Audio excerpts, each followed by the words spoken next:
Well, let me say just a few words to say how delighted I'm here in St. John's, Newfoundland today. As the president of Energy, and I'll call it, this is the Super Bowl of energy conferences, and I'm glad to take part of it. I had a chance also to speak with the Premier this morning, a number of topics. Obviously, when you're in Newfoundland and Labrador, you have to realize we have everything in the toolbox. As the world energy ecosystem is being redesigned, what you're saying is that St. John's and Newfoundland and Labrador, in Canada for that matter, can play a key role in this new energy ecosystem. When you're in this province, you have to realize we have everything in the toolbox to succeed. First of all, we have very talented workers, which have the experience, the know-how, and excellence to really build the energy infrastructure. We are blessed by having critical minerals in abundance in Labrador. We have a key position when it comes to offshore oil and gas and how we produce responsibly and sustainably. We're looking at a number of projects on onshore and offshore wind. So when you look at in the energy mix, we have all of them here to play a key role, to be a trusted partner to our allies, especially because of our proximity to Europe. So I am really hopeful and confident about the future of this province, because we have everything to succeed in this new energy, from critical minerals to hydroelectricity to offshore wind to oil and gas. And Bay du Nord is a great example that the world noticed what we have to offer. And I say what the world is looking mainly for is a trusted energy partner. And at a time where the nexus between energy security and national security is, coming at the forefront, I can tell you leaders around the world, I was just at the G7 a few days ago, people realize the key role that Canada can play. And I'm glad to say that I see St. John's and Newfoundland being key to this new energy infrastructure. So, je vais peut-être dire quelques mots en français. Content d'être à Terre-Neuve, content de pouvoir participer à cette grande conférence-là sur l'énergie. Évidemment, on constate que la province de Terre-Neuve et Labrador est au cœur de cette nouvelle stratégie-là d'être une superpuissance énergétique, avec évidemment capacité avec des énergies renouvelables, capacité avec des énergies conventionnelles. On parle du gaz, du pétrole, mais aussi de l'éolien. On parle aussi d'hydroélectricité. Alors, honnêtement, c'est une des provinces où je vois on a tous les outils dans le coffre à outils pour réussir dans cette nouvelle architecture-là mondiale où nos partenaires, nos alliés cherchent un producteur d'énergie fiable. Et je pense que ce mot-là, la fiabilité, ça vraiment démarque le Canada dans ce nouveau monde-là où on cherche des partenaires fiables pour la sécurité énergétique. So, happy to take your questions. Est-ce que le fédéral est prêt à investir directement dans les développements hydroélectriques au Labrador sur le fleuve Churchill? Bien, on a déjà démontré notre intérêt, c'est-à-dire au niveau, par exemple, de doubler la capacité hydroélectrique d'ici, la capacité électrique, j'allais dire, d'ici 2050. J'ai parlé au premier ministre de Terre-Neuve et Labrador aujourd'hui en lui disant, moi je pense que le projet de Churchill en particulier, on peut développer un projet qui serait gagnant, gagnant, gagnant. Gagnant pour les gens de Terre-Neuve et Labrador, gagnant pour le Québec, gagnant pour les Canadiens, parce qu'il faut savoir que le corridor énergétique qu'on a développé historiquement, c'était plutôt nord-sud.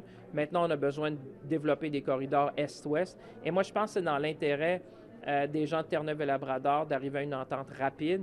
Vous savez, les gens qui nous écoutent sont moins préoccupés par les discussions du passé, mais plutôt par ce qu'on peut bâtir ensemble aujourd'hui, considérant qu'on vit un moment particulier dans l'histoire mondiale. On a besoin de développer plus, j'allais dire, de connectivité entre nos provinces, particulièrement au niveau de l'énergie. Et je pense que c'est un peu le propos que j'ai eu avec le premier ministre de la province et ce que j'ai aussi avec la première ministre du Québec, c'est-à-dire trouver une façon d'arriver rapidement à une entente. Je pense que je peux vous dire que l'électron aujourd'hui est clé, l'électron vert en plus avec l'hydroélectricité pour attirer des projets. Ceux qui disposeront de l'énergie seront en mesure d'avoir une croissance économique intéressante, importante. Et je pense que tous les acteurs le comprennent. Alors, il s'agit de travailler ensemble pour faire arriver ce grand projet-là. Can you just reiterate that in English on the win-win-win for the Labrador energy sector? Yeah, it's interesting that Premier Wickman and I use kind of the same words. I was in the TV stations, this radio stations this morning, talking about the win-win-win. And I understand he used similar words in his remarks to the NL conference. I think the Churchill Falls can be a real win-win-win. A win for the people of Newfoundland and Labrador, a win for Quebec, a win for Canada at a time where the world is looking for more production of electricity. Everything is being electrified. We understand the electric stack. And I was saying to the Premier, the jurisdictions which will have more access to energy will be winning in the economy of the 21st century. We often say energy is destiny, and therefore I was saying there is a way forward. I think people want to look forward. They want us to find a way to provide more energy capacity. And I have seen it as industry minister. I can tell you there were times in the past where sadly we could not land projects in either Newfoundland and Labrador or Quebec for that matter, because we did not have the kind of electric capacity that was needed at the time. And as you're looking forward, I think people are less looking at historical position and more about their interest. What is in the interest of the people in Newfoundland and Labrador is to have more energy production so we can attract the investment. Not only we can just think about critical minerals. I think gods are the day where we just do exploration. We want to do transformation so that we can export products which have more value added. But in order to do that, a lot of these processes require significant amount of energy. So I think there's a real win-win-win opportunity here, and I'm certainly going to work with Premier Wickman and support also the Premier of Quebec to really come to terms together and build that energy infrastructure in a way that will be beneficial to everyone, and certainly to Atlantic Canada. Minister, on offshore oil, I'm just curious there, do you think that the Canada Growth Fund, or Canada Strong Fund as it were, would be open to funding some of those projects when offshore oil and gas development or exploration? Well, listen, Bay du Nord is a great example of what we can do together. I said that a bit in my remark that we offer the concierge service. I think if you were to speak to the global CEO of Equinor, when we speak with one voice, it gives confidence. And confidence is what people want to see. When you're deploying, $14 billion of capital, you want to make sure that all the political leaders speak with one voice, that we were aligned in lending this great project for the province. We've seen it with Hibernia, what it can do for the workers, for the family, for the industry. And for me, this is a great blueprint of how we can come together to build projects here in this province. And like I said, this province is uniquely placed. You have it all in a way. You have everything in the toolbox to really seize the moment and the opportunity to build a very resilient energy sector. And we have demonstrated in Bay du Nord that we have been willing to play a role to facilitate that. And you're right with the... But does that mean a cash investment or some kind of actual fiscal help along? Well, I would say if you talk to Equinor, they've seen that a number of investment tax credits we've put in place are facilitating, for example, immediate expensing of building, of equipment, of technology, of automation is going to help. Obviously, there's other benefit agreements being signed between the province and Equinor, and I think the federal, I would say, investment regime has been facilitating that. I was part of these discussions, and I can assure you that they were looking at what the province can offer, but also kind of the more comprehensive tax credit they could see federally. So I think we have a blueprint for success. And what I like with Equinor as well in Bay du Nord is that we've been able to do that in record time. And if you talk to the Premier, I think he's been, I can tell you, we were working, Joanne Thompson as well, our minister here, we've been working hand in hand to deliver something that would be transformational and generational for people of the province. Est-ce que le fédéral s'inquiète d'un possible arrêt de travail à Marine Atlantique et de l'impact qu'il pourrait y avoir sur l'économie terre-neuvienne, et dans les deux langues, s'il vous plaît? Ben, j'ai été mis, j'ai vu les commentaires qui ont été émis plus tôt ce matin. Effectivement, c'est quelque chose que je vais soulever avec mes collègues à Ottawa à mon retour plus tard aujourd'hui. Je n'ai pas l'ensemble des détails, je dois vous avouer, mais certainement, c'est quelque chose qu'on va suivre de très, très près parce qu'on comprend la question de la logistique ici quand on est à Terre-Neuve et Labrador, bien, ça joue un rôle important d'abord pour différents secteurs de l'activité économique ici sur l'île de Terre-Neuve. Donc, c'est quelque chose qu'on va regarder de très près. Et c'est quelque chose que le premier ministre de la province a soulevé avec moi plus tôt ce matin. So I was just saying the question was around Marine Atlantic, and yes, the Premier raised the issue with me. Like I said, I just saw, like most of the people, the recent news this morning.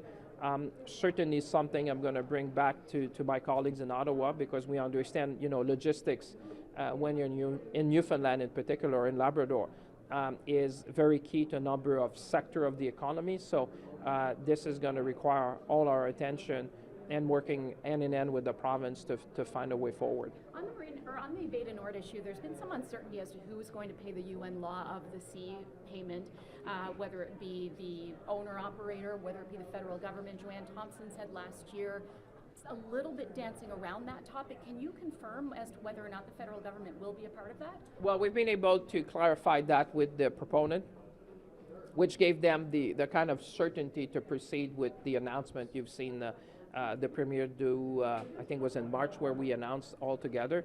That goes back to the question of your colleague as to what's the role of the federal government.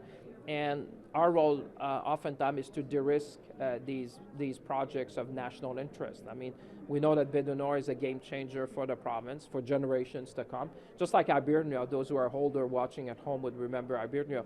I think Bay du Nord is going to play that. It's kind of an anchor investor, an anchor investment that will allow more to come, I think, because now people see that the tone of the federal government is really one to facilitate these projects, to provide more certainty when it comes to reviews, and to work hand in hand with the province. So in that case, to your point, we were able to clarify the situation with the proponent and in a way which is satisfactory, which allowed them to proceed with the announcement you saw in March with the Premier. So Can you clarify it for us though? Who's paying? Yeah.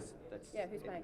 Yeah, well, the federal government said that we would be assuming the responsibilities with respect to the UN declaration, to UNCLOS, when it comes, because there's certainly a number of criteria that need to be met, and there's a time period with that.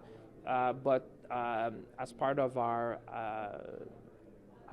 process to allow this project to go forward, we did clarify with the proponent the responsibility of the federal government when it comes to that. Do you anticipate negotiations with the ISA about how and when those payments will be made, or if they'll be made in full at all? Listen, that's why I say that there'll be a number of discussions that will need to take place down the road with respect to that particular convention. And that's why we were able to, when we talk about de-risking project, as part of the role of the federal government and governments, I would say generally, to provide that kind of certainty which allow a project of national interest to go forward, and we were able to do that in a constructive way with the proponent. Quelle est la facture des redevances? Ben, écoutez, ça sera à voir parce que vous savez, il y a encore plusieurs étapes d'ici là. Il y a toute la question de l'interprétation de la Convention, comment ça sera mis en place. Mais ce qu'on a été capable de faire avec les promoteurs du projet de Baie du Nord, c'était de leur donner un niveau de certitude par rapport aux obligations du gouvernement fédéral, par rapport à la Convention. Bien, c'est certainement, il y a différentes estimées sur les redevances futures, mais ce qui était important pour les promoteurs, c'était de leur donner la certitude du rôle du gouvernement fédéral dans ce domaine-là. Can we just get that in English before we... Yeah, I was saying the question was, what was the role of the federal government? What was the cost? What was the cost? Sorry, I'll rephrase that. So that was your question. My answer was that we were willing to provide the certainty. I don't think it's helpful to start speculating about what it could be. Like you said, there's a number of processes with respect to that particular convention. But what matters, I think, is that we were able to provide enough clarity to the proponent to provide them certainty to go ahead with the investment. And I think that's the key message, is that they went ahead, they understand the role of the federal government, and that will provide the opportunity to the workers and the industry in the province. Thank you, everyone. Merci tout le monde. Real pleasure seeing you, everyone.